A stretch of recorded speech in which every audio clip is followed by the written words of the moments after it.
All right, I think we're ready to get started this evening.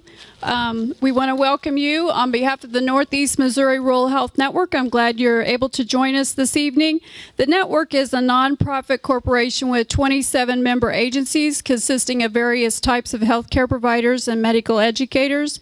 We offer both patient-based programs and member services throughout 11 county service area. However, we are based right here in Kirksville.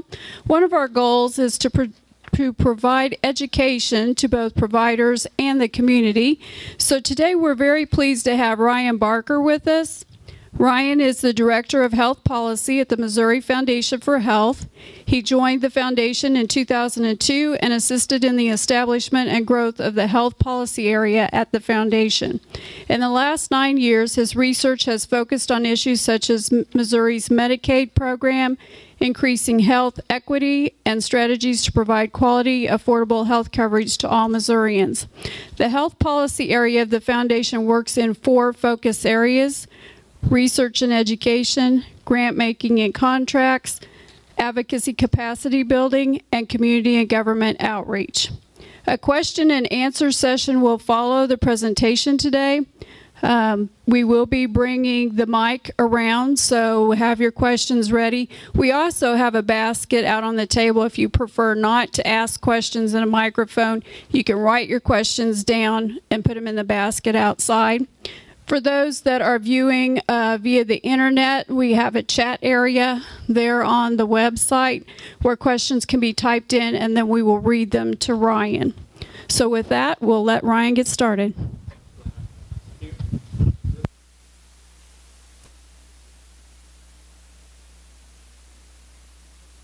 Now can you, yeah, there we go. Good evening. Thank you, Glenna. Thank you all for coming. So I wanted to start off just a little bit about the Missouri Foundation for Health. We are a nonprofit private foundation. Our money comes from, we don't fundraise, we just have an endowment. We're required by law to give away about 5% of that endowment per year. Our money comes from Blue Cross Blue Shield is an insurance company. They used to be nonprofit, and when they switched and became a for-profit insurance, they couldn't take their assets with them to that for-profit entity. So those assets went to establish the foundation. Most of what the foundation does is give out grants on a variety of topics: tobacco prevention, obesity, mental health and substance abuse, women's health. We're currently funding domestic violence, that type of thing. We do have a policy shop that I am the director of. Our board decided very early on that we could spend all of our money trying to address the health issues in Missouri. But really, while we need to do that, we also need to be addressing some of our health issues from a policy perspective in terms of how do we change the system to make it work. We do not lobby. So we do not come out in favor or against any specific piece of legislation. And very early on when health reform passed, so when the Affordable Care Act was passed in March of 2010, we realized there was a lot of misinformation out in the world.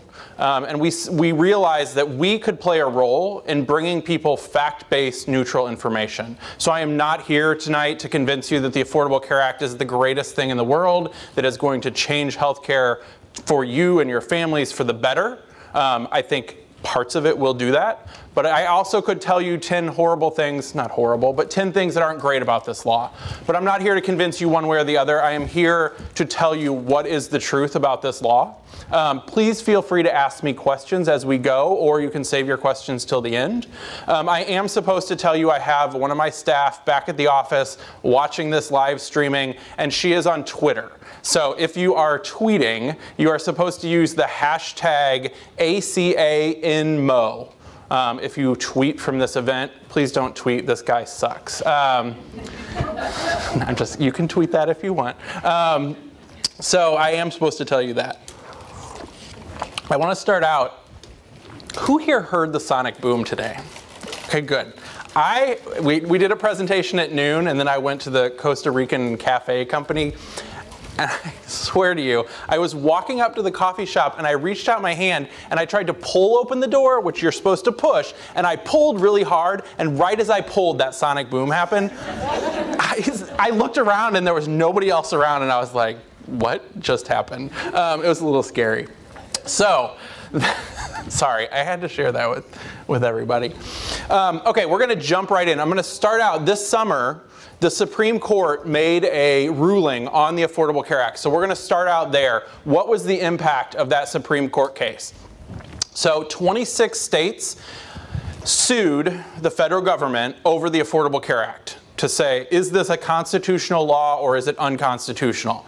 And the Supreme Court was tasked with answering 4 main questions. And we're going to briefly go through each of those questions. So the first one had to do with something called the Anti-Injunction Act. And what that means is if Congress passes a tax, so if they're going to tax businesses or citizens, if they pass a tax, nobody can sue related to that tax until someone actually is subject to the tax. So the issue is around the individual mandate and everybody having insurance, and if you don't have insurance, you have to pay this fine. So could people sue around the individual mandate before anybody had to pay that fine? Because that fine doesn't kick in until 2014. And the answer that the Supreme Court gave was no. The Anti-Injunction Act does not apply. Now, why doesn't it apply? The reason it doesn't apply, and listen closely because it's going to get really interesting in a second or two, the reason it doesn't apply was because in the Affordable Care Act, Congress called the individual mandate a penalty. So because they called it a penalty, the Anti-Injunction Act doesn't apply and they could go ahead and hear this case. They didn't have to wait. Since they answered no to the Anti-Injunction Act, the next question was, did Congress have the authority to pass an individual mandate that said every American has to have health insurance? And the federal government, the administration, argued that there were 3 parts of the Constitution that said, yes, Congress had this authority. And the first part of the Constitution that they argued gave Congress this power is the Commerce Clause that says Congress has the authority to regulate interstate commerce. So the Supreme Court said no, that does not uphold the individual mandate. And the argument that held the day on this one was the thing, if you heard about the broccoli, can we force Americans to everybody to eat broccoli? Can you force, and really the question was not about broccoli, but it was about, can you force people, can you force an inactivity? Can you punish people for not doing something? And the answer was no, that's not what the Interstate Commerce Clause was meant for. The second argument in the Constitution was the Necessary and Proper Clause. Congress is given the authority in the Constitution to do what is necessary and proper to carry out the laws that they pass. Now, the Necessary and Proper Clause is tied very closely to the Commerce Clause. So when they said no to the Commerce Clause, they had to say no to the Necessary and Proper Clause. Now, if any of you were really into this, and I know probably most people were not, but my staff and I were sitting around that morning, we were hearing rumors that the Supreme Court was releasing its decision, and we were paying attention to the news. And a couple of news networks came out and said the individual mandate had been overturned. And they were mistaken. And the reason they were mistaken was their reporters didn't read far enough in the opinion. They got to this point and they said, oh, no, it wasn't upheld, and they spoke too soon. And the reason they really jumped the gun was because this third argument, that Congress could pass this individual mandate because of the tax and spend clause, no one expected that this was what was going to carry the day for the individual mandate. It was sort of an argument the administration threw in last minute, just as, okay, here's another argument. The Supreme Court said yes. It was a 5-4 decision that said yes. Congress has the authority to do an individual mandate because even though they called it a penalty in the law, it's implemented as a tax because it's being reviewed by the IRS. So the IRS is who is going to determine whether you have health insurance or whether you have to pay the penalty. So it's really interesting. For the Anti-Injunction Act, it's a penalty, but for this, it's a tax. The third question was about severability. So if they had said the individual mandate is unconstitutional, the Supreme Court would have had to decide, is the rest of the law constitutional? Do we have to throw out the rest of the law? Do we keep parts of the law and throw out some of it? Or is the whole thing fine and just the individual mandate has to go? They didn't have to answer this question because they found the individual mandate constitutional. Now, interestingly, and this will come up later, The minority opinion in the Supreme Court not only threw out the individual mandate, they threw out the entire law. So if one vote had gone the other way, they would have thrown out the entire Affordable Care Act. And they actually had a pretty good reason for doing that, for throwing the whole thing out if you couldn't have the mandate. And we'll talk about that later in the presentation.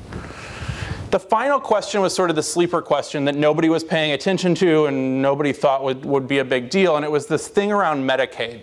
So Medicaid is a government program for low-income populations.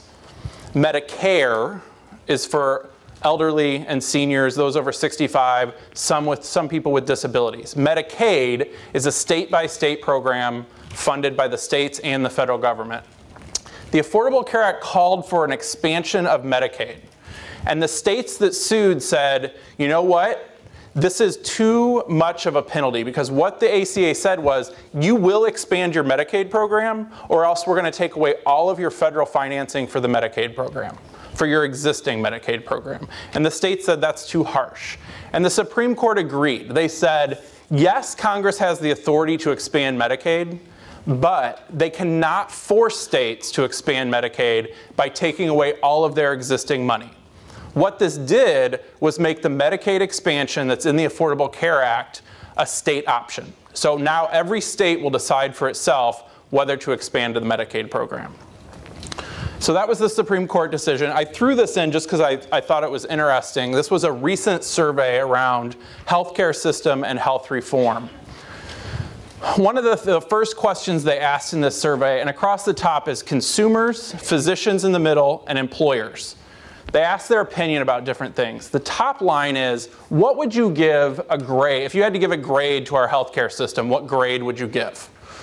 So about 34% across the board, about a little over a third of everybody said, I'd give our healthcare system an A or a B, which means 2/3 gave our health system a C, D, or F. The second question, which I think this is where it gets a little more interesting, what is the top driver of healthcare costs in our country? Interestingly, consumers and employers both said hospital costs. That's the top driver of healthcare costs in this country. Physicians said consumer behavior. Smoking, not eating right, not exercising leads to chronic disease, which raises the cost of healthcare for everybody. So a little bit of interesting statistic right there. The last question they asked was, what is your view on health reform? And the options were, it was a good start, it's going in the wrong direction, or not sure. And you can see that consumers are pretty split 3 ways on good start, wrong direction, not sure, versus physicians who are split evenly between good start and wrong direction, and employers, which are pretty firmly in the camp of this is the wrong direction.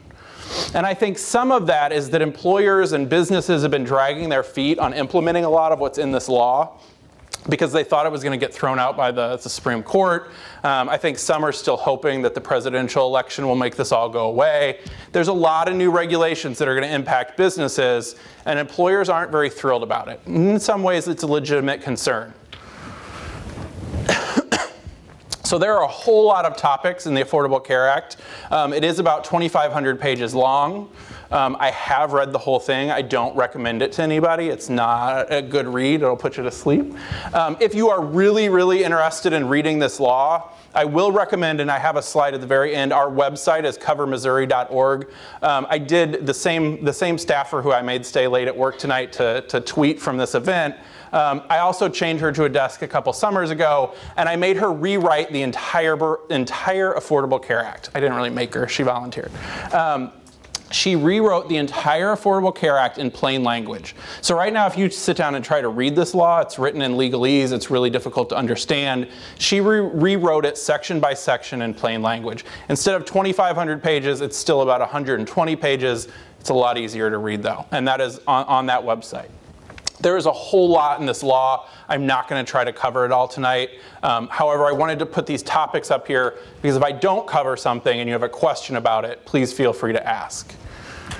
So what are the major themes? What was Congress trying to accomplish with the Affordable Care Act? So one was expanding health insurance coverage. So new numbers just came out from the US Census Bureau last week.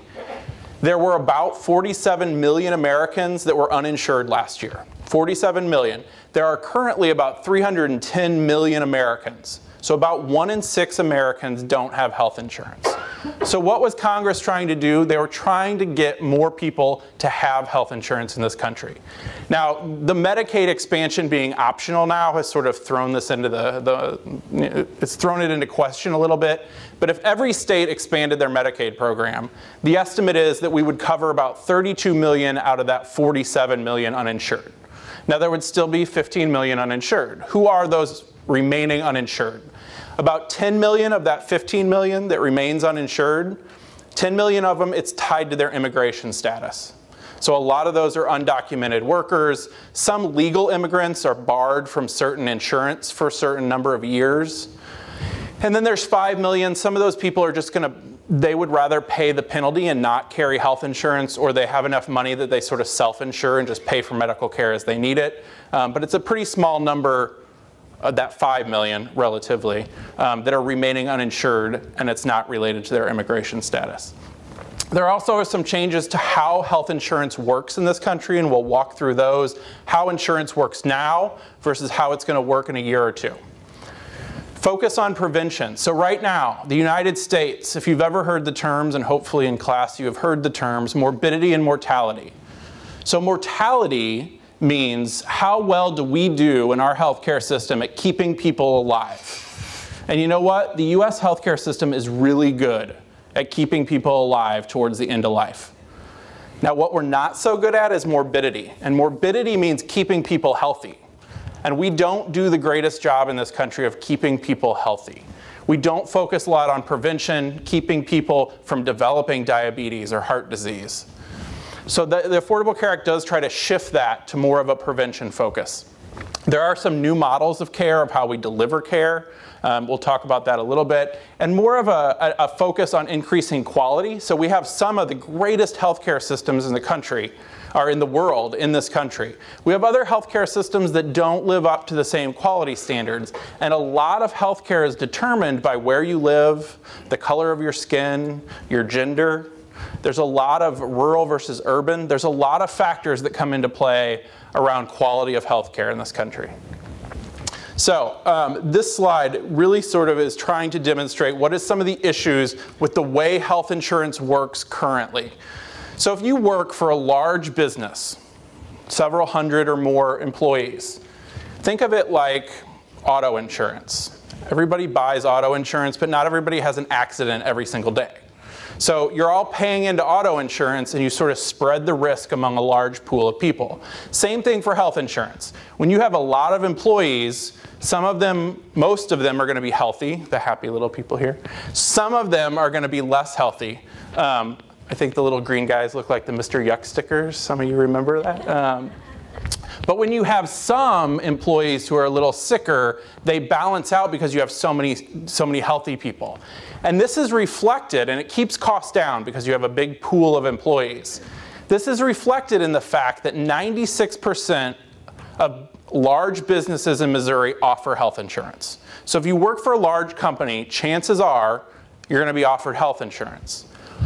The problem really starts to come in when you start looking at small businesses. If you have 10 employees and 3 of them have a chronic condition, your health insurance is going to cost a whole lot more because you're not spreading that risk among as many people.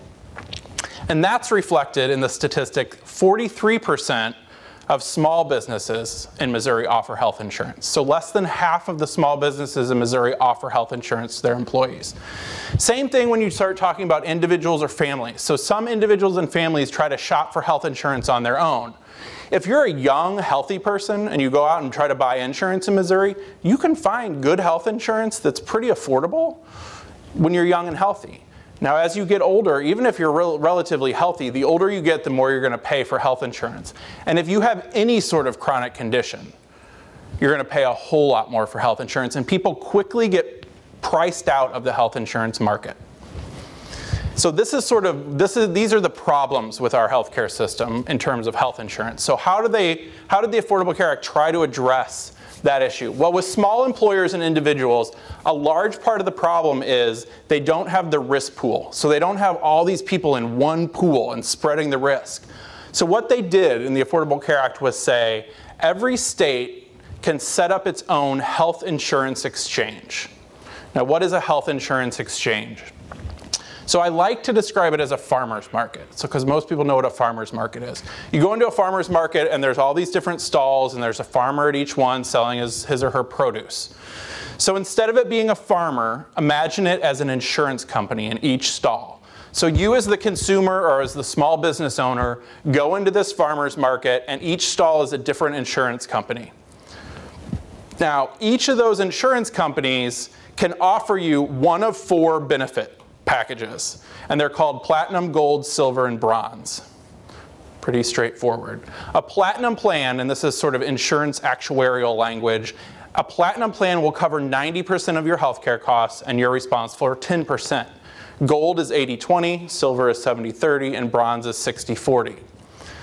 Now you go into this exchange, and what happens?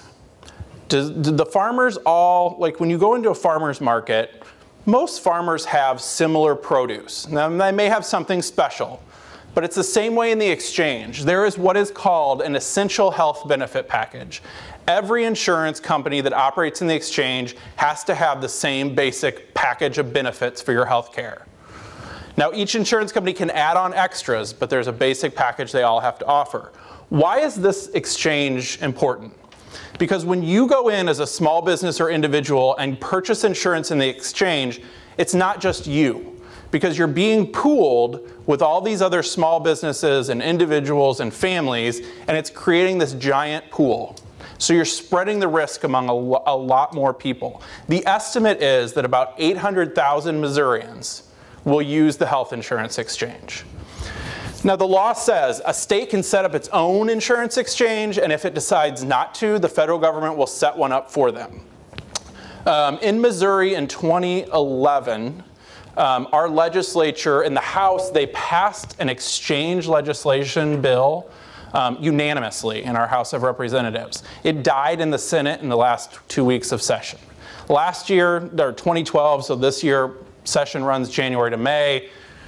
It's a campaign year. There wasn't even really a bill introduced to do an exchange. So the thing is, November 16th of this year, the state of Missouri has to let the federal government know, will we set up our own state-based exchange or will we do a federal exchange? At this point, we're going to have to do a federal exchange. Now, which I think is unfortunate because I think Missouri knows Missouri best, and it would have been better if we would have done it ourselves. And our Department of Insurance could have worked with other departments and legislators to do that. The good news is that we can always change our mind. So every November, a state can resubmit and say, okay, we've changed our mind, now we want to do a state-based exchange. So if our legislature passes something during session in 2013, next November we could say, you know what, we want to do a state-based exchange. Now the federal government doesn't really want to be running these exchanges. So they've been trying to be as flexible as possible with states, and so they did come up with an alternative. So there's the state-based, a federal exchange, and there is now what they're calling a partnership exchange, which is sort of in the middle, where the federal and state government sort of run the exchange together. So there still is a possibility that November 16th this year, we could say, you know what, we'll do a partnership exchange, but it's pretty unlikely that we're going to do a state-based exchange at this point. So these exchanges have to be up and running January 1, 2014. Initially, they are open to individuals, families, and small businesses. And small business is defined in this case as less than 100 employees. Larger employers can start using this exchange if they want to. Nothing's forcing large employers to. Nothing's forcing anybody to use the exchange. But starting in 2017, larger employers can use that exchange. So what are some of the other things about this exchange, those insurance regulation changes? So one, guaranteed issue. What does that mean? Right now, if you have any sort of pre-existing condition, if you have diabetes, if you have had a history of a heart attack, I have a friend that was just denied health insurance because he had a bulging disc in his back 5 years ago. He had it worked on and he hasn't had problems with it, but they denied him health insurance because of that. Now, in the exchange, every person that goes in the exchange can't be denied health insurance. Guaranteed issuance of health insurance. And they have to renew your health insurance. So usually your health insurance gets renewed once a year. And sometimes if you've had a heart attack during that year and you go to renew your insurance, the insurance company will say, no way, you're too high risk, we're not going to renew your insurance. Now they have to. Rating rules, what does that mean? Rating rules are what insurance companies use specifically about you, your family, your small business to decide how much to charge you for health insurance. So currently, how do rating rules work? So right now, you are rated on your gender. So if you are a woman, you pay more for health insurance than a man. Now some people say, and there was actually a recent study that came out, that women pay more because they use healthcare more, because men don't like going to the doctor, and because women have babies. So this study looked at this issue, and it actually accounted for the fact that women use healthcare more and that they have babies, and they took those out of the equation and they said, now does it equal out? And the answer was no. And they did this state by state, and Missouri was one of the worst. So accounting for higher use of healthcare and pregnancy, women in Missouri in the individual market pay 150% more for health insurance than men do currently. They can also rate you on age. So if you're a 60-year-old versus a 20-year-old, you can pay 8, 9, 10 times as much just because of how old you are. They can rate on occupation. So if you work in a high-risk industry, forestry, mining, agriculture, you pay more for your health insurance. They can also rate you on your health status. So if you're sicker, you pay more. They can rate you on family size, on tobacco use. There's a whole range of things. How does this change under health reform? Under the ACA, in these exchanges, the rating rules are you cannot rate differently because of gender. You cannot rate differently because of occupation. You cannot rate people differently because of health status. So what can the insurance companies rate you on? They can rate you on age, but it's limited. So currently it's somewhere between 8 and 10 to 1. Now it will be 3 to 1. So a 60-year-old could pay 3 times as much as that 20-year-old. Now what does that do? Think about what I just said. They're going to limit the range. So right now it's really steep curve. When you're young, you pay very little. As you get older, you pay a whole lot. If it's only 3 to 1, it flattens that curve out. So what just happened? Older people are going to pay less. Younger people are going to pay more. But hopefully we all age, and hopefully over our lifespan, it sort of averages out. Now, there is, in the exchange, a 5th option. There are catastrophic plans. So if you're young and healthy and you think, I don't need health insurance, but I don't want to pay this penalty for not having it, you can purchase a catastrophic plan for major medical expenses. You have to be under 30 years old to purchase the catastrophic plan. And that was really that was put in there because to encourage young people to actually buy insurance. So the last thing I'll say about the exchange and why it's important. So in Missouri, or in St. Louis, where the foundation is based, we probably have 4 or 5 insurance companies that compete against each other. Now, it's not always easy to compare prices, but there is some competition. We have been traveling the state for over 2 years now doing this type of presentation. I think this is like number 182 or something. And there are parts of Missouri where there is one insurance company. And employers go to get insurance, and that insurance company says, okay, this is what we'll charge you. Take it or leave it. Because the employer can't go elsewhere. The good thing about these exchanges is if insurance companies want to be part of the exchange, they have to operate statewide. They have to have a carrier, a provider network that is statewide. Which means even if we only get 3 or 4 insurance companies that participate in the exchange, for parts of rural Missouri, that's huge. Now, what incentivizes insurance companies to go into this exchange? One, like I said, up to 800,000 Missourians using it. That's a lot of new lives that insurance companies want. They want that business. So there's some incentive for them to go in this. So when I talked about platinum, gold, silver, and bronze, I want to give you a sense of currently, in the current market, if we looked at all the health insurance out there, what did it look like? Where would it rank if we had these platinum, gold, silver, bronze rankings? So right now, well, this is a couple years ago, group plans, so large group plans. If you looked at large employers and you said, where does their health insurance benefit package fall? About 24% are platinum plans. About 41% are gold plans. 28% silver, 6% bronze, and there's this tiny little new category they had to create that's called 10. And 10 is that that actuarial value is that it covers less than 60% of your healthcare costs. So very few large employer plans have that. But if you look at the individual market, the small group market, currently it's about the exact opposite. 0 are platinum plans, 2% are gold, 14% are silver, 33% are bronze, and 51% are 10.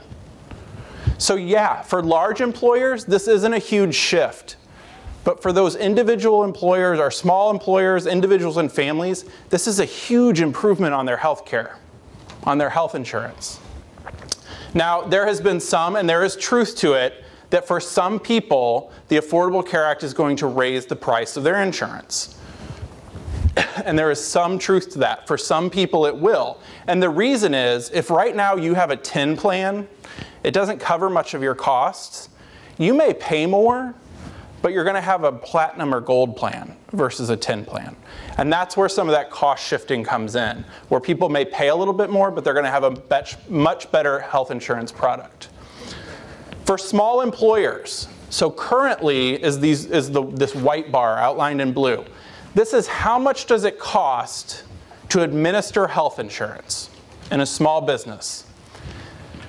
And you can see, this is across the bottom is the size of the employer, from individual sole proprietors all the way up to 10,000 employees. And you can see the cost of administering health insurance goes down the bigger you get. So the estimate is the blue bars of what this cost of administering health insurance will look like when we have an exchange. And you can see it flattens it. There's still a slight curve, but it lowers that administrative cost from 40.9% of claims to 14.5%. So a huge difference in terms of administering health insurance. That essential health benefit package that I talked about that has to be offered in the exchange, these are some of the things, this is not an all-inclusive list, but some of the things that have to be included: hospitalization, prescription drugs, maternity care, mental health and substance abuse. One I did not put in here was vision and dental are a mandatory service for children. Unfortunately not for adults, but it is for kids under the age of 18. What are some of the other benefit features included in this essential health benefit package? No cost sharing on preventative services. What does that mean? You go to the doctor for your flu shot, immunizations, a wellness check. You don't pay a copay. So usually when you go to the doctor, you pay 15, 20, 25 bucks to see the doctor. No copay for preventative care. No annual or lifetime dollar limit. So some insurance companies say, we will only spend this much on you per year, and after that you are 100% responsible. And some insurance plans have a lifetime dollar limit. And people hit those limits if they have cancer and it has to be treated over several years. Their insurance often runs out, and then they're on their own to pay their health care costs. So no more annual or lifetime dollar limits, and coverage for dependents up to age 26. Now some of you are saying, this already kicked in. Right now we're talking about in the exchange, which starts in 2014. But we're going to talk about private insurance outside of the exchange in a second. So there are two different things. It's private insurance, but private insurance in the exchange and private insurance outside of the exchange. Because a lot of those large employers are still going to just use the health insurance they have now. They don't have to change. They can just stay with the companies they're with. So you go into this exchange as an individual or a family. You put in some basic, and the exchange is going to be either an online website like Expedia or Priceline, or you can go in person and fill out some paperwork. But if you go onto the website, it's very basic information because they don't need to know about your health history anymore. All they need to know is your name, your date of birth, your family size, very basic information, and it's going to be able to give you the prices for the different plans that are offered in the exchange, and you're going to be able to choose. Now, Also, you go into the exchange, there is something called premium subsidies. What does that mean? So every month you pay an insurance premium. When you have health insurance, you pay a premium every month, or out of every paycheck. So you pay this premium. In the exchange, when you're up to a certain income level, the federal government will help you pay for your insurance, and it's a sliding scale. So the lower your income, the bigger the subsidy. As your income goes up, that subsidy gets smaller. So for example, this is a family of 4. Let's say they're at 200% of poverty, which for a family of 4 at 200% of poverty, their family income is $44,000. If they are being paid, if their income is $44,000, they are responsible for 6.3% of their family's income going towards the purchase of health insurance. So let's say they go in the exchange and they find an insurance plan that they like, and it's 9% of their family income. Well, they have to pay 6.3%, and the difference, the 2.7% difference, will be given to them as a federal subsidy. Now, I do get asked, well, if you know that you're going to be responsible for this much of your income, doesn't that encourage people to pick the platinum plans? Because, you know what, I'm going to pay this much out of pocket, so I might as well get the best health insurance because the federal government's going to subsidize the difference. And the answer is yes. And there's pros and cons to this, and I'm going to tell you both. So there are people on one side that says, yes, that incentive is there to pick a better plan because it's being subsidized, and that's going to cost us a lot, cost us more, and we can't afford those additional costs in this country. We have a debt crisis going on, and that's one side of the issue, and it's completely legitimate. The other side of the issue is that right now, so if we're encouraging people to pick a better health care plan, if it's a 90-10 split and they're only having to pay 10% of their health care costs, is that a good thing? And some people would say yes, because currently in this country, 75 million Americans, 1 in 4 Americans, have problems with medical debt or medical bills. It is dragging down our economy. So if we encourage people to have better health insurance that covers more of their costs, we're going to have an impact on that medical debt problem. So there are two, I would say, legitimate sides to this argument. But yes, there is an incentive to pick better health insurance because of these subsidies. Now, let me point out, because it's going to come out later, these subsidies start, and this should not say up to, it should say 100% to 133% of poverty. So if you are at or above the federal poverty line, you can get a subsidy all the way up to 400% of poverty, which for a family of 4 is $88,000.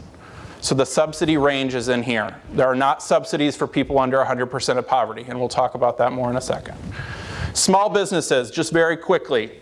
I get a lot of questions because there's some misinformation out there that every business has to offer health insurance or else they're fined or penalized. And that is absolutely not true. If you have less than 50 full-time equivalent employees, there is no penalty if you decide, I don't want to mess with health insurance, I'm not going to offer it. There are a lot of incentives to try to get you to offer health insurance, but if as a small business owner you decide, I don't want to deal with this, there isn't a fine for you making that decision. What are some of the incentives? So there are tax credits for small employers to offer health insurance, and they have access to this exchange starting in 2014. Now, once the exchange is up and running, they have to use these tax credits in the exchange. But those tax credits exist currently. They've been in effect since 2010. To qualify for those tax credits, you have to have fewer than 25 full-time equivalent employees. You have to have less than 50,000 average wages. You have to pay at least half of your employees' premiums. If you do that, currently you can get up to a 35% credit for your health coverage that you're paying for as a small business owner. Starting in 2014, it's a 50% credit.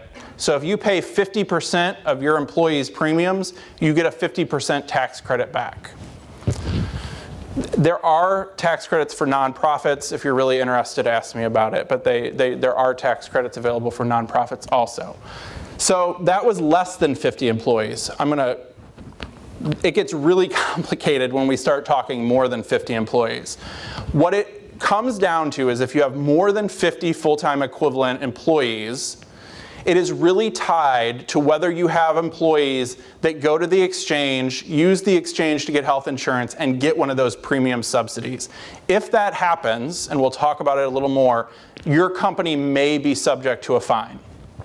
So let's take it. There's two different categories. So one, let's say you're a large business, greater than 50 employees, and you don't offer health insurance coverage. You don't offer health insurance. You still may not be penalized. So let's say you don't offer health insurance, but one of your employees or many of your employees decide, okay, my employer doesn't offer health insurance. I'm going to this new exchange and I'm going to purchase health insurance there. So they go to the exchange, they purchase health insurance, and they're eligible for one of those subsidies. If they get a subsidy, the employer gets fined. And the fine is calculated by taking the number of full-time employees, let's say it's 60, subtract 30. So you have 30 times 2,000, so it's a $60,000 fine. Now there also could be fines if you do offer health coverage. And the only way it kicks in, so let's say you offer health insurance, and your health insurance for an individual employee costs them, if their share of the premium is more than 9.5% of their income, then they are eligible to go to the exchange and get subsidies. But if you offer affordable health insurance to your employees, you cannot be fined or penalized. It just gets a little complicated if you start to have really expensive insurance that you're offering. There is some new changes. If you have more than 200 employees, right now you have a new hire, you go in, you start a new job, you go in and meet with the HR manager, and that HR manager hands you paperwork, and you as the new employee have to fill out the paperwork to sign up for health insurance. That's called an opt-in system, where the employee has to opt in. Under the Affordable Care Act, if you have more than 200 employees, it will now be an opt-out system. So you're a new employee, you go to start work, the HR manager signs you up for health insurance. And you actually have to go and say, you know what, I get health insurance through my spouse, I don't need health insurance. So you actually have to opt out. And then finally, W-2. So W-2 is what you get at the end of the year when you're working, you get a W-2 from your employer. It was supposed to start in 2011. It was then delayed till this year, and now there's a partial delay until next year. But what the requirement was that employers had to put on your W-2 how much your health insurance cost. So how much they pay as your employer, how much you pay as the employee, and what is the total. Now that was supposed to kick in 2011. Then they changed it to 2012, and now they're saying that if you fill out less than 250 W-2s, you don't have to do this until 2013. So it's slowly phasing in. Why are they putting this information on a W-2? So two main reasons. One is for transparency. There are a lot of people in this country that have no idea how much health insurance really costs and how much your employer is kicking in for it. And this provides some transparency into the cost of health insurance in this country. In Missouri, currently, the average individual health insurance plan costs about $7,000. And an average family plan is about $12,000. It's pretty expensive, but people don't know that. The second reason they're putting this on your W-2 is, what do you do with your W-2 form? You attach it to your taxes when you fill out your taxes and send it to the IRS. So if your W-2 says you had health insurance and this is how much was paid, you just prove to the federal government that you have health insurance, which means you're not subject to the penalty under the individual mandate. It's a way to prove to the IRS that you have health insurance. It's a very simple way. So that's why they're putting it on the W-2. So we talked about insurance in the exchange. We're going to quickly talk about insurance outside of the exchange. So there will still be private insurance. Large employers will still use it. And there are some things that have kicked in already and other things that will continue to kick in. So no annual or lifetime limits. I always get this wrong. No lifetime limits has already kicked in. No annual limits will go away starting in 2014. No more rescinding coverage. What does rescinding coverage mean? The best example is a woman who's been diagnosed with breast cancer. So it is very common in this country that as soon as somebody is diagnosed with something like breast cancer, they're red flagged in an insurance company's system. And that insurance company then goes back and they look at that person's medical history and they compare it to the application that person filled out when they went to get health insurance. And if they find any discrepancy, like you didn't report that you broke your arm 20 years ago, they'll say, you lied on your application for health insurance, we're rescinding your coverage, which means we're dropping your coverage. So you've just been diagnosed with breast cancer, 2 weeks later you're told you don't have health insurance anymore. They will not be allowed to do that. They won't be able to rescind coverage from people. Starting in 2014, no pre-existing condition exclusions. The rating rules that I talked about in the exchange will be the exact same in private insurance everywhere. Guaranteed issue. Dependents up to age 26 has already kicked in. It kicked in September 23rd, 2010. About 500,000 young people have been able to get back either for the first time or get back on their parents' insurance. And 3 million young people have been able to stay on their parents' insurance because of this law. The medical loss ratio, MLR, if you've heard that term, what does it mean? Every month or every pay period, you pay part of your premiums for health insurance. Where does that money go? Your employer's paying money, you're paying money. It goes to the insurance company. What do the insurance companies use that money for? Well, hopefully they're using most of it to pay for health care for you, medical care. But they also use it for things like overhead, administrative costs, marketing and research, profits, executive salaries. So if we look at how much do insurance companies spend on, let's call it overhead or administrative costs. Government-run Medicare and Medicaid spend about 6% on administrative costs. There are still some nonprofit health insurance companies. They spend in the range of 6 to 10% on administrative costs. Now, most insurance companies nowadays are for-profit insurance companies.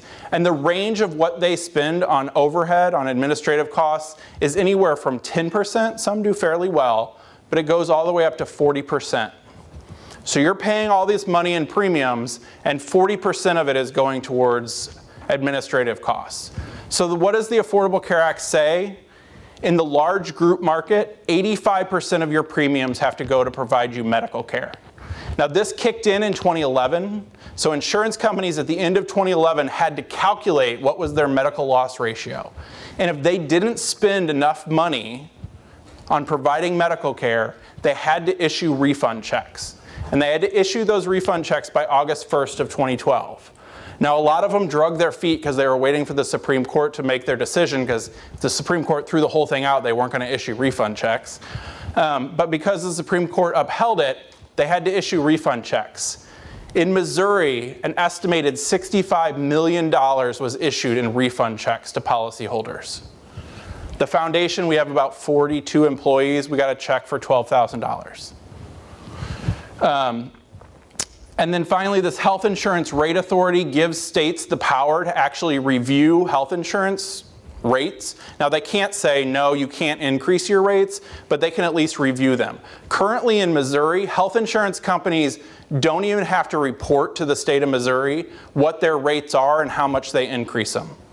Our Department of Insurance doesn't have that authority to collect what are health insurance rates, how much are people being charged. We don't have an idea, because our Department of Insurance doesn't have that power. They do under the Affordable Care Act. The individual mandate. This is by far the most unpopular part of the Affordable Care Act. It says that all individuals must have qualifying coverage. If you do not have health insurance, starting in 2014, you will be subject to a fine, a penalty, a tax, whatever you want to call it. The penalty starts out at $95 or 1% of your taxable income, whichever is higher. 2015, it goes to $325 or 2% of your taxable income. And in 2016, it's $700 or 2.5% of your taxable income, whichever is higher. After 2016, it's adjusted upwards for inflation. So the penalty does increase over time. Now, a lot of people do not know, but there are exemptions to this penalty. If you have financial hardship, if you're in between jobs and you don't have health insurance for up to 90 days, you will not be subject to this penalty. If you have a religious objection, and there are some religious faith groups that object to organized health insurance, they can file for an exemption from the mandate. And then there is this little known 8% rule. If you cannot find health insurance that costs less than 8% of your income or your family's income, then you can get an exemption from the individual mandate. And that kicks in 2014. So the first time you would pay that would be on your 2015 or your 2014 taxes when you file them in 2015. In Missouri, we call Medicaid Mo Health Net. We changed the name of Medicaid in 2005 to Mo Health Net. So when you hear Mo Health Net, think Medicaid. It is the health insurance program for low-income children, parents, and then elderly, blind, and disabled is what we call that population. What the Affordable Care Act does is expand Medicaid up to 133% of poverty for the under 65 non-Medicare individuals and families. I just said a mouthful, and I'll explain what that means more in the next slide. There is a guaranteed benchmark benefit package. It's like the essential health benefit package in the exchange. Everybody has a certain package of health insurance benefits in Medicaid. For the first 3 years, so 2014, 15, and 16, this expanded Medicaid population is entirely paid for by the federal government. After 2016, it slowly phases down where the feds pay 95%, 94%, 93%. By the time we get to 2020, the feds will pay 90% of the cost, and the states will be responsible for 10%. So what does Medicaid or Mo Health Net look like in Missouri? So the blue bars are current eligibility in our Medicaid program. This first bar is children. We are one of the top 5 most generous states when it comes to children and Medicaid coverage. We cover kids and families up to 300% of poverty. Now, some of these higher income families, actually it's above about 185% of poverty. If you're above that poverty level, you have to pay a premium in order to get Medicaid coverage for your kids. But we are one of the top 5 most generous states. On the flip side, we are one of the bottom 3 states when it comes to covering parents and Medicaid. So in Missouri, if you are a single mom with 2 kids, you are a family of 3, for that mother to be eligible for Medicaid in the state of Missouri, she has to make less than $3,500 a year. $3,500 in annual salary to have Medicaid. They changed that in 2005. This is the absolute federal minimum. You can't go, any states can't go lower than that. And we had about 100,000 parents lose their Medicaid coverage in 2005. Pregnant women were a little bit above the federal minimum. We're at 185% of poverty. Individuals who are blind are covered up to the poverty level. 100% of poverty, elderly and disabled up to 85% of poverty. Missouri does not cover childless adults. So if you're an adult, you don't have dependent children, you're not over age 65, and you don't have a disability, it doesn't matter if you make $0 a year, you are not eligible for Medicaid. Under the Affordable Care Act, how would that change? It's the red bars. So we would expand the Medicaid population for parents, and for childless adults, there'd be a brand new eligibility category. So I keep saying 133% of poverty. What does that mean? So the poverty level changes every year. It's adjusted for inflation. 133% of poverty for a family of 4 is about $31,000. So we're expanding Medicaid up to about $30,000, $31,000 for a family of 4. It's not excessive. This is the current, you can sort of compare the Medicaid eligibility for different populations according to the percent of the poverty level. Now, I'm going to go back all the way, I need to take a drink. I'm going to go back when I first said in those Supreme Court slides that the minority of the Supreme Court threw out the entire law when they threw out the individual mandate. And that was the minority opinion. And I said they had a point in why they threw out the whole thing. And the point that they had, that I agreed with, was so much of the Affordable Care Act builds on top of each other.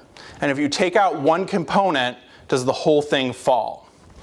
So this comes into play when we start talking about the Medicaid expansion now being optional. So if you'll remember, in that insurance exchange, those subsidies start at 100% of poverty and go up to 400% of poverty. If you're below the poverty level, there are no subsidies for you in the exchange. And the reason they wrote the law that way was because they figured people below 100% of poverty would be eligible for Medicaid. Now, unfortunately, if Missouri decides not to expand Medicaid, this yellow area for parents and childless adults, this yellow area there won't be any Medicaid coverage, which means we'll have a little bit of Medicaid eligibility, and then we'll have a big range of people who remain uninsured because they can't afford to pay the full price of insurance in the exchange, and they're not eligible for subsidies in the exchange. So this is part of the reason why the minority opinion in the Supreme Court throughout the whole thing. Because if you start changing pieces of this, does the whole thing collapse? So one of the big problems of not doing Medicaid and keeping this population uninsured is that part of the way we pay, part of the way Congress is paying for health reform is that there are these different funding streams that come into hospitals and states that cover the costs, or some of the costs, of caring for the uninsured. So we have a law in this country that says no hospital can not, if somebody walks into the emergency room and they don't have health insurance, hospitals still have to treat them. So hospitals actually get reimbursed some of that cost through different federal funding streams. But part of what the Affordable Care Act said was, well, if we're going to expand coverage to 32 million more people, we don't need all that money for what is called uncompensated care. So we don't need all that money for the uninsured because there won't be as many uninsured. So they took a lot of that money away and they're using it to pay for other things in health reform. Well, now, if we don't expand Medicaid and we still have all these uninsured, but there's no funding streams to help pay for these uninsured, what does that do to our hospitals? There's a lot of hospitals that are going to be in a lot of trouble if they still have a huge uninsured population, but they don't have money to care for them.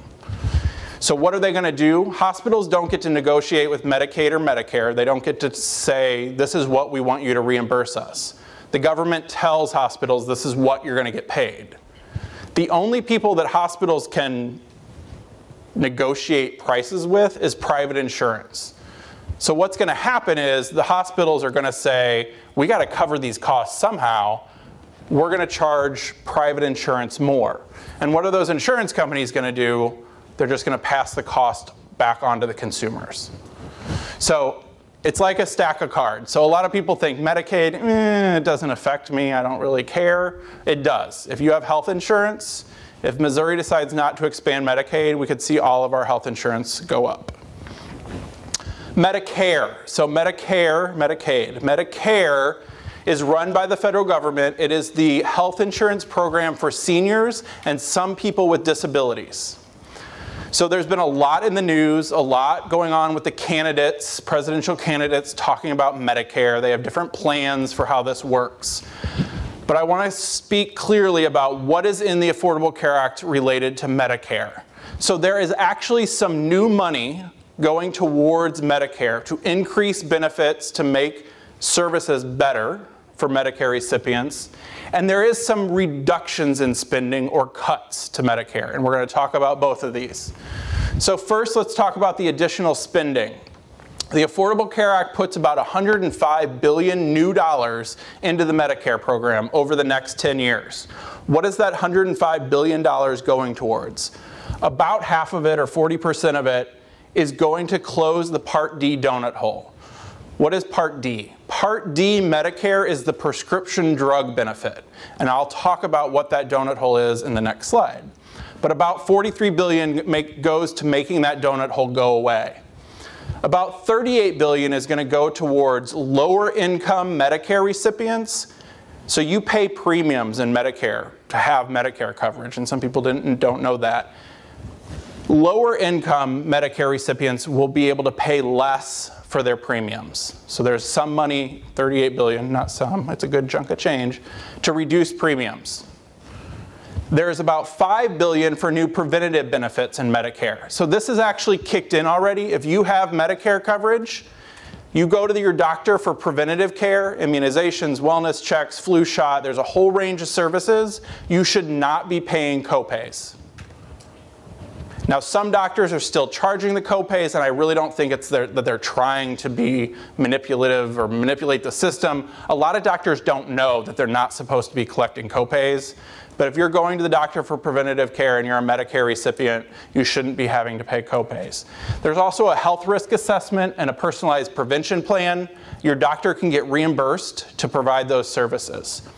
There are also incentives for you to complete behavior modification programs as a Medicare recipient. What does that mean? It sounds sort of scary, behavior modification. It is quitting smoking and losing weight. So if you go through some programs to do those things, there are some real dollar incentives for you to do that. And then finally, there is about $8 billion to increase reimbursement rates for primary care docs in Medicare. Why is that in there? So we know that the Medicaid program pays really bad. So a lot of doctors don't take Medicaid because it pays so bad. It doesn't even cover costs. Medicare is better. It's better than, so it's Medicaid, Medicare, and private insurance usually pays the most. Medicare is okay, but there's a lot of uncertainty in Medicare, and some doctors are starting to say, we're not going to take new Medicare recipients, it's just too much. The problem is the baby boomers are starting to retire. The number of Medicare recipients is going to double in the next 20 years. We need doctors to take Medicare recipients. So the incentive is, we'll bump up your Medicare reimbursement rate if you're a primary care doc if you continue to take Medicare recipients. Now, I said I'd point out both good and bad. The bad of this is that it's a 2-year bump up. So they're going to increase rates for primary care docs for 2 years, and then that rate goes back down. I think it's a little disingenuous. It's sort of a little trickery, sleight of hand. Yeah, take more Medicare recipients, we'll pay you more, but then we're going to take it away. And some of it is dollars. We don't have the dollars to keep that bump up permanently. The prescription drug donut hole. So Part D is what covers seniors' prescription drug costs. The way it works right now is this, the left side. You have a deductible. So when you start a new year, you're paying for your prescription drugs, you pay out of pocket until you meet your deductible, which on average is about $300. Once you reach that deductible, your Part D insurance pays about 75% of your prescription drug costs. You pay about 25%. Once you reach $2,800 in prescription drug costs, you hit what's called the donut hole. And the donut hole is this big green box in the middle. Once you hit that number, you are 100% responsible for your entire prescription drug costs. Until you reach $6,447 in prescription drug costs, and then catastrophic coverage kicks in. 7 to 8 million Medicare recipients hit this donut hole every year. So what does the Affordable Care Act do? It shifts, and by 2020, it's a slow phase in. By 2020, this is what Part D will look like. You will still have a deductible, and then once you meet your deductible all the way to catastrophic coverage, your Part D plan will cover 75% of the costs. You pay 25%. And it costs about $43 billion to phase out that donut hole. So where is the money being saved from Medicare? So there is about, if there's $105 billion in new spending on Medicare, there's $530 billion in savings for Medicare over the next 10 years. Where's that money coming from? So some of it is there are changes, reductions, cuts to provider payments for certain types of providers. Some of that cut is what is called DSH funds. Now, I already talked about this. DSH stands for Disproportionate Share Hospital Funds. It is the money that goes to hospitals to pay them for caring for the uninsured. So we talked a little bit about the reason some of those DSH funds are being reduced is because we won't have as many uninsured people. Now, there are some, and this is another area I don't personally agree with, there are some payment cuts, provider payment cuts to home health. So home health workers go into people's homes. They keep people from having to go into nursing homes. They keep people in the community. Nobody wants to go into a nursing home. I'm not sure why that we would cut home health rates. It doesn't make a lot of sense to me because it actually costs less to keep people out of nursing homes. Medicare Advantage, about $136 billion in savings to Medicare Advantage. What is Medicare Advantage? Medicare Advantage is Part C. It is Medicare that is run by private insurance companies. So Parts A and B are Medicare fee-for-service that are run directly by the federal government. The federal government pays physicians directly. Senior people that are eligible for Medicare can also choose Part C. If they choose Part C, they have a private insurance plan. The federal government pays the insurance company, and the insurance company then pays the providers. How did this all happen? How did we end up with private insurance companies in Medicare? Insurance companies came to Congress years and years and years ago, and they said, government is so inefficient, we can do Medicare, and we can do it for less than what you're doing to pay for it yourself. So where are we now, currently? On average, the average Medicare recipient that has Medicare Advantage private insurance costs 14% more than if those recipients had just been in Medicare fee-for-service. So Medicare Advantage plans didn't save us any money as a country. It actually cost us a lot more. So there's $136 billion in cuts to Medicare Advantage. Does that cut them down to the point where they're actually saving us money? It's a 14% cut. So it cuts their payments so that they're at the same level as Medicare fee-for-service. Now there are some people saying, yeah, but if you cut payments to Medicare Advantage, they do provide, some Medicare Advantage plans provide extra benefits. Well, if you cut their payments, are they going to cut some of their extra benefits? Possibly, but I would ask if Medicare Advantage plans cut all their extra benefits, what incentive does anybody have to pick them versus just picking Medicare fee-for-service? They're going to have some extra benefits to try to entice people to pick their plans. There also are some increases in premiums. So I said low-income Medicare recipients would see their premiums reduce slightly. High-income Medicare recipients could see their premiums go up slightly, and it's about $36 billion in savings. Now, when I say high-income Medicare recipients, who am I talking about? If you are a single Medicare recipient and have an income over $200,000 a year, you could see your premiums go up slightly. If you're a couple and you make more than $250,000 a year, your premiums could go up slightly. It's pretty high-income individuals. There is a new independent payment advisory panel. If you've heard the rumors about death panels and deciding if grandma lives or dies, this is where it comes from. So currently there is a payment advisory panel. And what it does is it looks at all the research and it says what's the best practices and how can we change Medicare to make it work better and save money and make it more efficient. And they make those recommendations to Congress. And Congress has to vote to say whether they go into effect or not. And Congress has made some of those go into effect, but most of them don't go into effect because Congress never votes or they drag their feet. So what does this new independent payment advisory panel look like? It is a panel of experts appointed by the president, and this is where the death panel comes in, appointed by the president, but they do report to Congress, and that's where the misinformation is. But instead of Congress, they're just like the existing panel, they're going to make recommendations. But instead of Congress having to vote to make those recommendations go into effect, Congress is going to have to vote to make them not go into effect, which means they will automatically go into effect unless Congress votes to say no. So Congress still has control over Medicare, but it does make it a little easier to make changes to Medicare program. But that's where the sort of that death panel came from. There are some delivery system reforms and hospital readmission reforms. The hospitals are, and I would say legitimately freaking out about this last one. So what it says is if you are a Medicare recipient, you go into the hospital and that hospital treats you, they discharge you, and within 30 days after discharge, you are readmitted to the hospital for the same condition, That hospital has to treat you and take care of you, but they're not getting paid. And the thought was the hospitals should do it right the first time. They should provide high quality care. They shouldn't discharge you too soon. And they should be able to prevent preventable readmissions. The problem is that hospitals are starting to question is, what does that mean, really?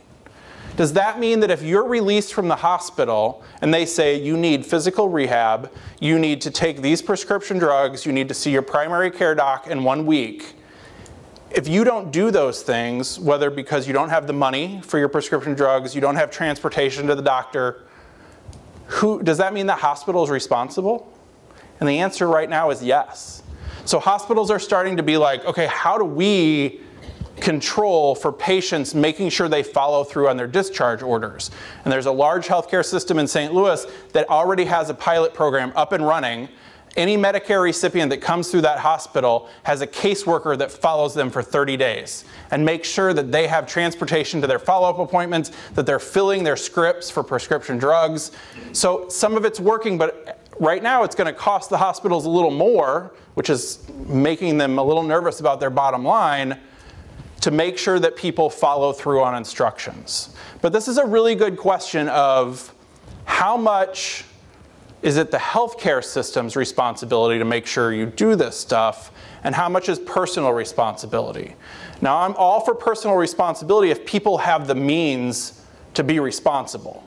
But if you don't have transportation to the doctor, is that all on that person just because of their income? So these are questions, and I think it's a much larger discussion to think about, of what does this all mean, personal responsibility versus assisting people and helping them. This is our website. That website I mentioned, covermissouri.org. You can follow us on Facebook or Twitter. And we do have Cover Missouri e-bulletins. They come out maybe once or twice a month. It's our most recent research that was stuff that was available out on the table. Most of what's in here is all about the Affordable Care Act and where we are moving forward. And with that, I will take any questions if anybody has any.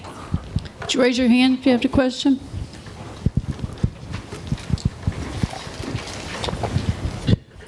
Ryan, we have some faculty here that are talking about the effect on graduate medical education.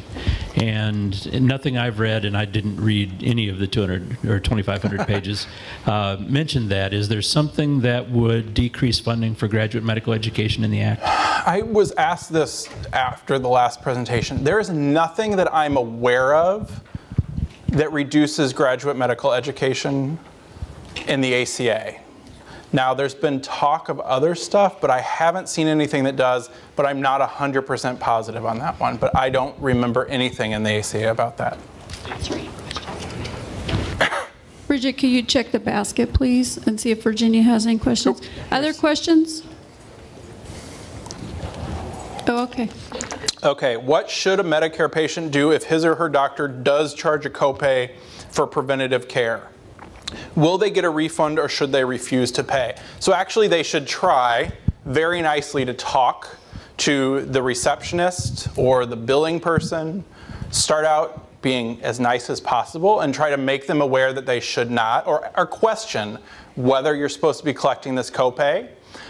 If they push you on it, you can refuse to pay that copay for preventative care. Now, preventative care. What is included in preventative care? There is a whole list of things. It is available online in the federal government website. Can you find that? Is it easy? Not necessarily. But if you refuse to pay the copay, they file your paperwork.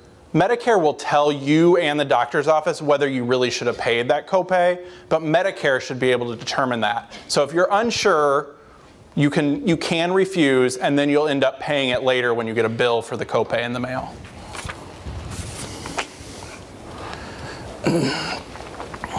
So what care will elderly patients be able to obtain other than palliative care for life-threatening diseases such as cancer?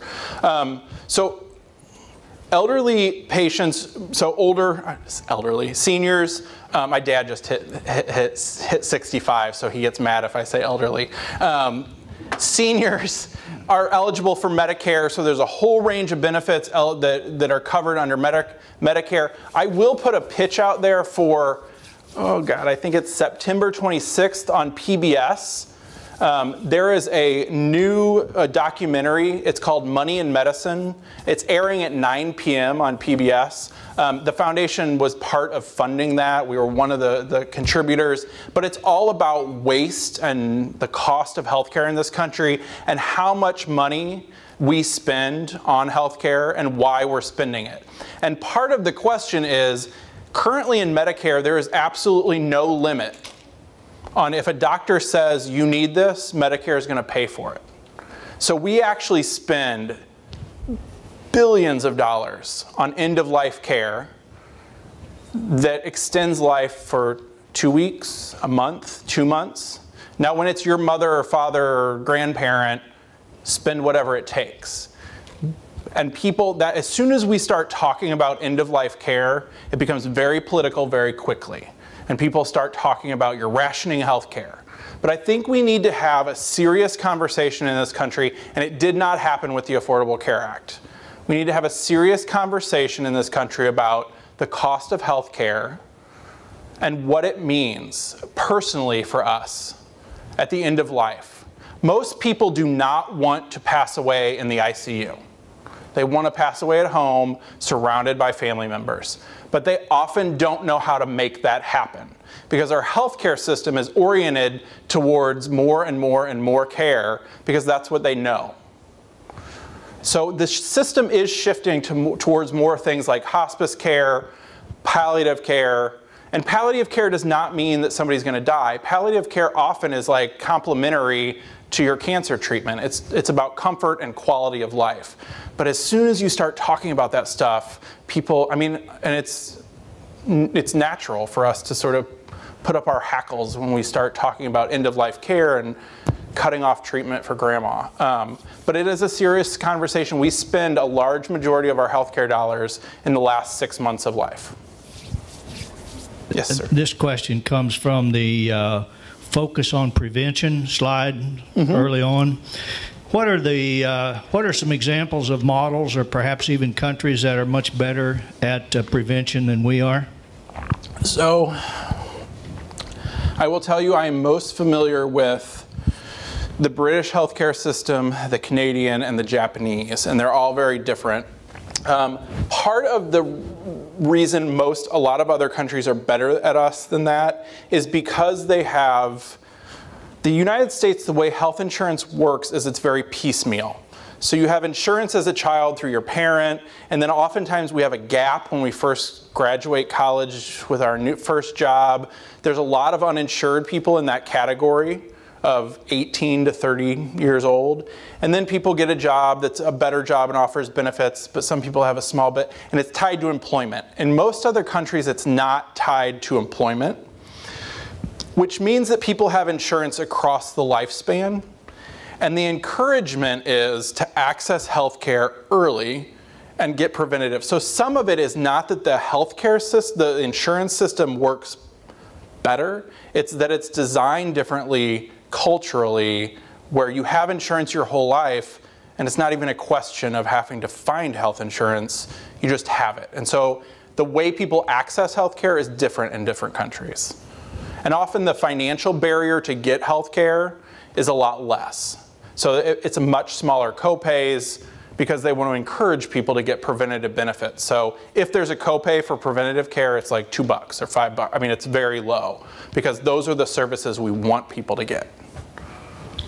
I have a couple of questions. One of them goes back to the Supreme Court ruling, and the number one on there was that we didn't rule on that aspect of it because the tax hadn't gone into effect. Now that it's determined that it is a tax, will we be revisiting that? So let me clarify, because it wasn't that. What the Anti-Injunction Act says is, if it's a tax, if it was a tax in the Affordable Care Act, the Supreme Court couldn't have even heard the case. So what they said was, you know what, this isn't a tax, we're not going to treat it as a tax, so we can actually make a ruling on the case. So it was able to move forward. But because they ruled that it's a penalty, even though later on in the decision they called it a tax, they're not going to go back and review the Anti-Injunction Act because they ruled on the whole thing. It is a penalty then? It is a penalty according to the law.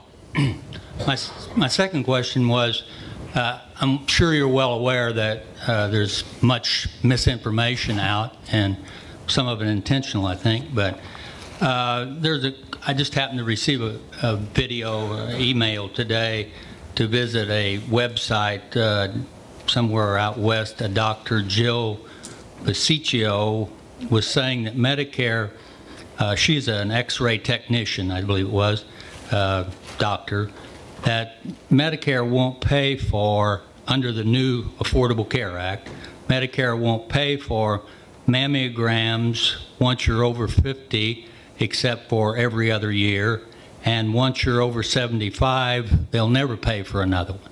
That was her quote. Is that a change, different? No, and there is some misinformation out there about, so you can get mammograms under Medicare every year, so it's annual, and there's no limit on, like, when you reach 75 you can't have them anymore. Now there are some recommendations that have been put out for doctors, but it's not mandatory. So there is some recommendations about mammograms may not be needed for certain people except every other year, and once you reach age 75 it may not be worth it to have mammograms because there is some risk to having that radiation, to take the mammogram. So there are some recommendations out there, but what the recommendations do is they advise the physician, who can then have a conversation with their patient, but there's nothing that says Medicare won't pay for it. If the physician wants to order them every year until that person is 95 years old, that physician can. There's nothing in the ACA that changes that. One final word. I want to compliment you on your presentation and the idea of presenting this to the public. I think it's excellent. Thank you, sir. Other questions in the room? One in the back. Okay. Wait. It's so important, we don't want to miss. On the back side of this pamphlet, in one area it talks about 25 or fewer full-time employees, and then the next question talks about just 100 employees. Now, if you have a company that has several employees, but they're split maybe 80-20, 20% full-time and maybe 80% flexible part-time, how will this affect that company? Okay, so first let me clarify that, like any piece of legislation, it is often not written by the actual legislators. It is written by their congressional staff, who are often our young people out of college, go to work in DC, and they write legislation, but different offices write different pieces of the legislation. And so if you noticed in my presentation, the definition of small business changed throughout the presentation. For some components of the Affordable Care Act, they define small business as less than 25, other parts it's less than 50, and other parts it's less than 100. Now, so just to clarify that, that's why there's that definition. For your question of how do you determine how many employees you have, it's 25 or 50 or 100 full-time equivalents. So you take your number of full-time employees and your number of part-time employees, and you add up all those part-times. And so if you have 10 people that are working 50% time, 20 hours a week, they count as 10 full-time equivalents. So you could have 75, 80 employees, but you still have less than 50 full-time equivalents. Does that make sense? Okay. Any other questions in the room? If not, let's thank Ryan again for his very informative presentation. We also want to thank the Missouri Foundation for Health for allowing Ryan to join us, and they also provided the refreshments today. We want to thank ATSU for providing our location and their AV assistance, especially Virginia and Corey. So thanks again. Be sure and stop by the table and pick up any information that you might want. If you didn't get a copy of the handout of the slides and there's not any there, let me know and we can email it to you or mail it to you. Thank you so much.